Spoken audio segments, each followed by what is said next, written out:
Hello all, now let's start with AS12, Accounting Standard number 12. This deals with accounting for government grants. இப்போ government grants எப்போ கொடுப்பாங்க அப்படின்னா, இப்போ ஒரு land ஒரு ஏரியா இருக்குது, அந்த ஏரியா வந்து ஒரு டெவலப்மெண்ட்டே இல்லாமல் இருக்குது அப்படின்னா கவர்மெண்ட் நினைக்கிறாங்க அந்த லேண்டை எப்படியாச்சும் அந்த ஏரியாவை டெவலப் பண்ணணும் அப்படின்ட்டு அப்போது ஒரு அனௌன்ஸ்மெண்ட் பண்ணுவாங்க.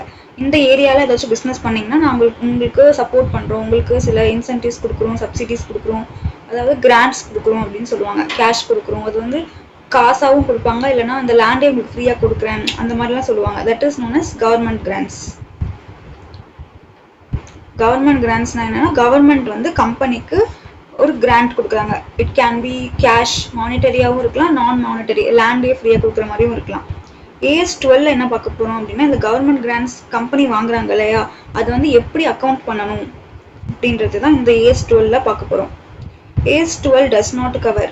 எதெல்லாம் AS12 கவர் பண்ணாது அப்படின்னா, இன்ஃப்ளேஷன் அக்கௌண்டிங். அது என்ன சொல்கிறாங்க அப்படின்னா, இப்போ ஒரு மிஷினரி வந்து 20,000 இருக்குது, இன்ஃப்ளேஷனால அந்த மிஷினரி வேல்யூ வந்து 30,000 ஆயிடுச்சு அப்படின்னா அது வந்து AS12 கவர் ஆகாது அப்படின்னு மென்ஷன் பண்ணியிருக்காங்க. அதுக்கப்புறம் நான் கிராண்ட் கவர்மெண்ட் ஹெல்ப்னா, கவர்மெண்ட் நிறைய ஹெல்ப் பண்ணுவாங்க. இப்போ வந்து ரோடு வந்து இந்த பிஸ்னஸ் ஒரு கம்பெனி இருக்குது, அந்த கம்பெனி வந்து ஏதாச்சும் டிரான்ஸ்போர்ட் பண்ணுறாங்க அப்படின்னா ரோடு ஏதாச்சும் பண்ணி கொடுக்குறாங்க, வந்து பப்ளிக்காக பண்ணுறாங்க, அது வந்து கவர்மெண்ட் தான் பண்ணுறாங்க, அது வந்து கிராண்டாக எடுத்துக்க முடியாது. இட் இஸ் நார்மல் கவர்மெண்ட் பண்ணுற ஒரு வேலை, அது வந்து கிராண்ட்ஸாக எடுத்துக்க முடியாது. நெக்ஸ்ட் பாயிண்ட் வந்து கவர்மெண்ட் ஓனர்ஷிப் பார்ட்டிசிபேஷன். இப்போ கம்பெனியோட ஈக்விட்டியாக கவர்மெண்ட் வாங்குறாங்க அப்படின்னா அது வந்து கிராண்டில் எடுத்துக்க முடியாது. இது எதுக்கு நம்ம அக்கௌண்ட் பண்ணணும் அப்படின்னா, இன்வெஸ்டர்ஸ் வந்து கம்பெனியில் இன்வெஸ்ட் பண்ணும்போது ஃபினான்ஷியல் ஸ்டேட்மெண்ட்ஸ் செக் பண்ணுவாங்க. அதில் வந்து அவங்களுக்கு தெரியணும் எவ்வளோ அசிஸ்டன்ஸ் கவர்மெண்ட் கிட்ட இருந்து இந்த கம்பெனி வாங்குறாங்க, ப்ரீவியஸ் இயரில் எவ்வளோ வாங்கியிருக்காங்க, ப்ரெசென்ட் இயரில் எவ்வளோ வாங்கியிருக்காங்க, இதெல்லாம் வந்து அவங்களுக்கு தெரியணும். நெக்ஸ்ட்டு 2 அப்ரோச்சஸ் இருக்குது.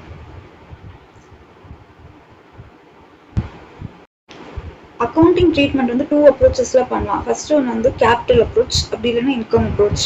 கேபிட்டல் அப்ரோச் எப்போ பண்ணுவாங்க அப்படின்னா, இனிஷியல் ஸ்டேஜில் கம்பெனி ஆரம்பிக்கிற அந்த இனிஷியல் ஸ்டேஜில் வந்து கவர்மெண்ட் ஏதாச்சும் ஒரு கேஷ் அந்த மாதிரி ஏதாச்சும் கிராண்ட் கொடுக்குறாங்க அப்படின்னா அது கேபிட்டல் அப்ரோச். ப்ரொமோட்டர்ஸ் கான்ட்ரிபியூஷனாக இருந்துச்சுன்னா அது கேபிட்டல் அப்ரோச். அதே கம்பெனி ரன் ஆகிட்டு இருக்கு, 2-3 இயர்ஸ் ரன் ஆகிட்டு இருக்கு, அந்த டைமில் ஒரு கிராண்ட் கொடுக்குறாங்க அப்படின்னா அது income approach. Next recognition rule. இப்போ ஒரு கம்பெனி வந்து கவர்மெண்ட் வந்து நீங்கள் 500 எம்ப்ளாயீஸை, இப்போ கவர்மெண்ட் என்ன சொல்கிறாங்க அப்படின்னா, நீங்கள் 500 மெம்பர்ஸுக்கு ஒர்க் கொடுத்தீங்கன்னா, 500 மெம்பர்ஸ் உங்களோட எம்ப்ளாயீஸாக மாற்றினீங்கன்னா உங்களுக்கு 10 crore rupees நாங்கள் வந்து ஒரு கிராண்டாக கொடுக்குறோம் அப்படின்னு சொல்கிறாங்க. உடனே ஓகே அப்படின்ட்டு இதை வந்து கிராண்ட் 10 crore எனக்கு வரப்போகுது அப்படின்னு நம்ம ரெகக்னைஸ் பண்ணிக்கலாமா? Can this be recorded as receipt of grant? பண்ணிக்க கூடாது. இது வந்து எப்போ ரெகக்னைஸ் பண்ணணும் அப்படின்னா 2 கண்டிஷன்ஸ் இருக்கு.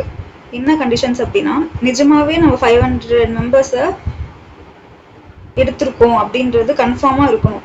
அதுக்கப்புறம் 10 crore rupees நம்ம கையில் வந்திருக்கணும். அப்போதான் இதை வந்து நம்ம ரெகக்னைஸ் பண்ணியிருக்கணும். 2 கண்டிஷன்ஸ் இருக்கு. Conditions will be complied. அவங்க சொன்ன கண்டிஷன்ஸ் வந்து நிஜமாவே நம்ம பண்ணிடுவோம் அப்படின்றது சாட்டிஸ்ஃபை ஆகணும், அதுவும் பண்ணணும். நெக்ஸ்ட் கண்டிஷன் வந்து கிராண்ட் 10 crores வந்து நமக்கு வந்துடும் அப்படின்ட்டு கன்ஃபார்மாக தெரிஞ்சால் மட்டும்தான் அதை ரெக்கார்ட் பண்ணணும். Receipt is not equal to recognition. கையில் 10 crore வந்துருச்சு, ஸோ ரெகக்னைஸ் பண்ணிக்கலாமா அப்படின்னா இல்லை. இன்னொரு கண்டிஷன், அது 500 எம்ப்ளாயீஸையும் எடுத்துருக்கணும், அப்போ தான் ரெகக்னைஸ். 2 கண்டிஷனும் சாட்டிஸ்ஃபை ஆனால் தான் ரெகக்னைஸ் பண்ண முடியும். கைண்ட்ஸ் ஆஃப் கிராண்ட்ஸ் வந்து 2 இருக்குது.